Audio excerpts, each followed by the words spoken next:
What's up, guys? This is the Orange, and boy, do I have a story for you guys today. So this is a story of when me and my boys picked up a local meth head at our gas station.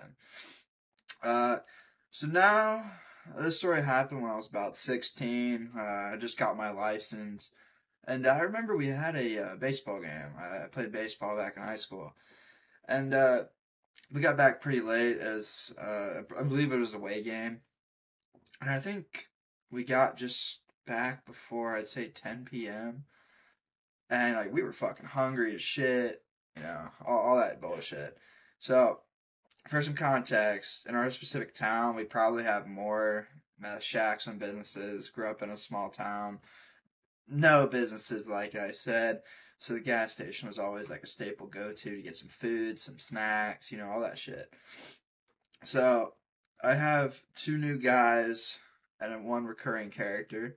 So it was me, Pickle, who was in my last story, and two new characters named Jaden and Davidson. So these guys were some pretty good friends. We all got loaded up to go get, some Hunt Brothers pizza. If you live in the Midwest, you know. So we pick up some of that good shit. We go sit down in one of our gas station booths. This wasn't a huge gas station, not a chain. It was like a local one. So a few minutes pass and we're just chatting and eating.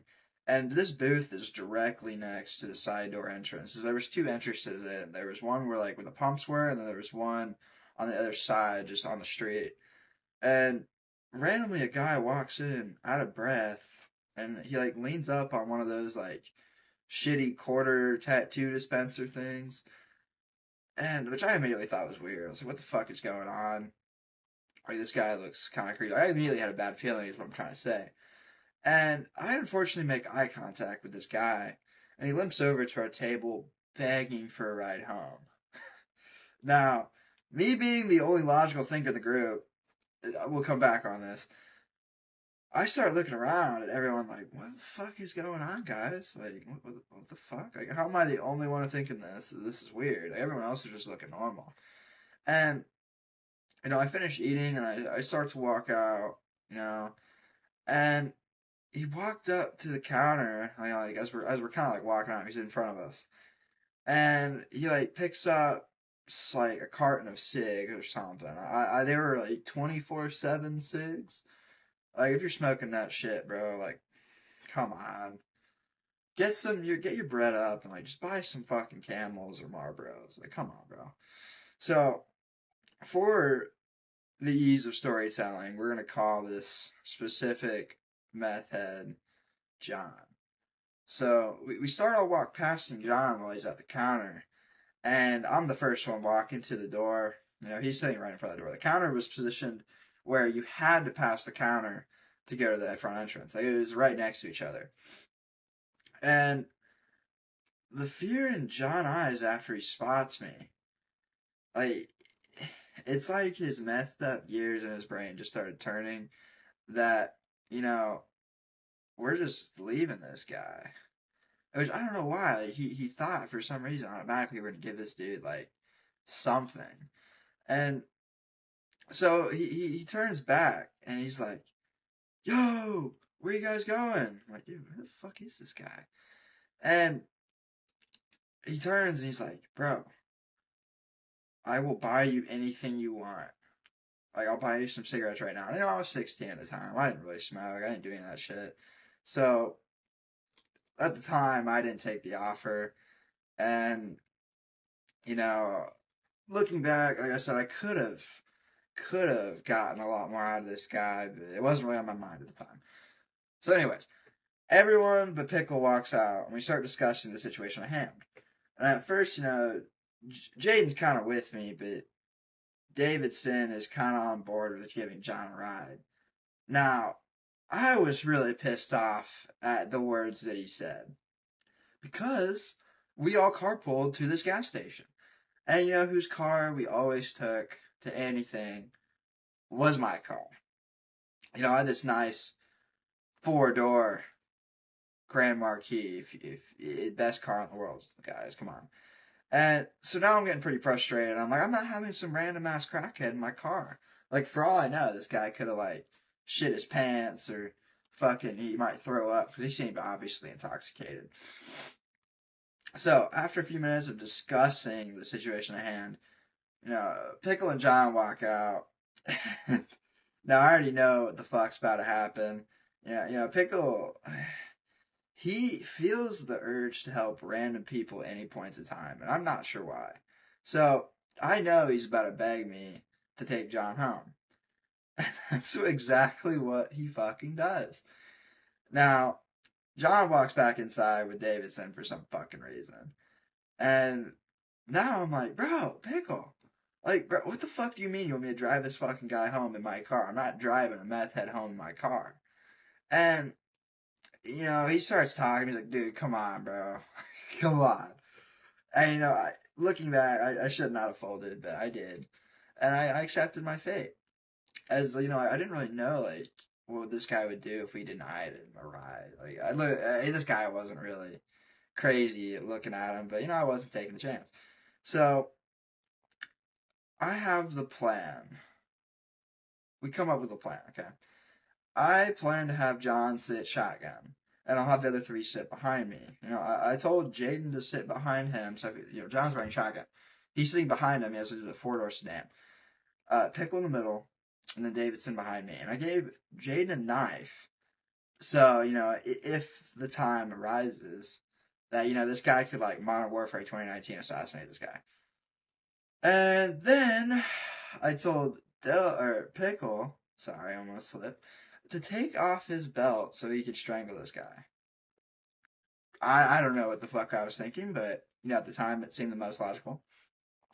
Eventually, Davidson walks out with John, and I tell him to sit shotgun.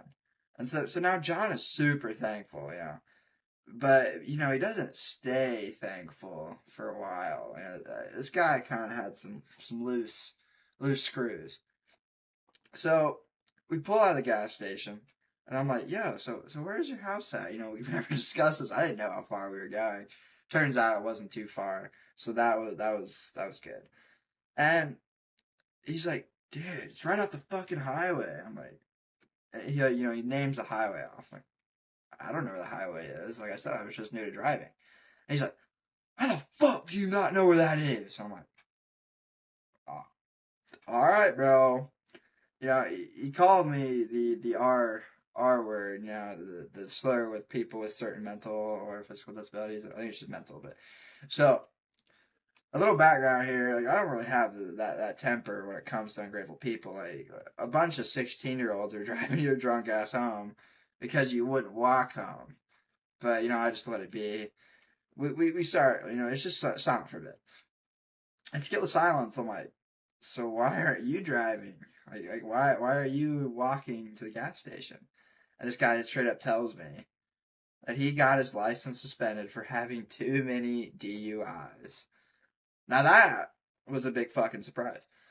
So now we get on the topic of cars, and he really starts talking about this nice car to him. And he's like talking all this good shit. I'm like, what car is it, man? He's like, I got the state of the art 1986 Pontiac Bonneville. And he's like hyping this shit up like it's a Rolls Royce or a Maybach. And I'm saying it's like the best car in town, has no scratches or rust on it. And Davison and Pickle, they're pretty interested about this guy because at the time, we all wanted to try to flip cars. And these guys were serious about buying the car. Which I knew this shit was going to be bullshit. I don't trust a single thing this guy's saying. And then after this, he starts talking about how, like, we're his saviors, and he was way too drunk to walk back. And I was like, you already walked the distance. Well, I didn't talk to him, but I was like thinking, you already walked the distance once. Like, why couldn't you just walk back? And he was really fucking drunk, so that's probably why. Very rough looking, by the way. And anyway, we're like a turn from John's house. This wasn't a far drive. I'd say like a mile and a half, 2 miles at most. But I was taking my time. And we pull into this guy's driveway. And it's just some meth shack trailer with like the walls that look like they're literally about to collapse. And we pull up, he steps out, and the first thing he says is, "Thanks, guys, for not being a bunch of N-words." I was like, what? And he said it like so casually, like, it's just like he was talking to some good old friends. That, all right, bro. And I'm like, yeah, all right, man, hop out. And he walks towards his door, stumbles up the steps, and he goes in.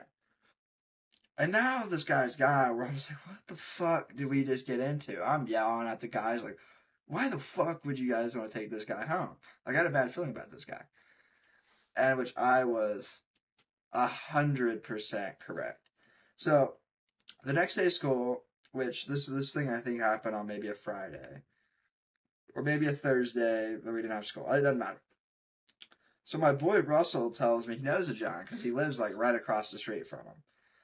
And apparently this guy, he likes to tend to be pissed drunk, sits in ditches, and jump out in front of cars to try to, like, I guess, scare people. Maybe he's trying to commit suicide. I don't know. And we also found out about John's extensive criminal history. He got arrested for a little bit for beating up his mom, whom he still lived with. Like, bro, you could have gotten your mom to drive you there. But for more context, this guy looked to be like in his 40s. And recently, maybe about a couple years ago, we were curious and we looked him up again. And he got more DUIs without a registered vehicle or license. And now it's safe to say we never bought the car or even had another encounter with John. So, I'm pretty thankful. Left on a good note, and I didn't get murdered by some random meth head. So it's all good. Well, anyway, guys, that's it for the video. If y'all enjoyed, smash the like button. And, check out my other stories that features Pickle on it. That'd be greatly appreciated. Thanks for watching, guys. Later.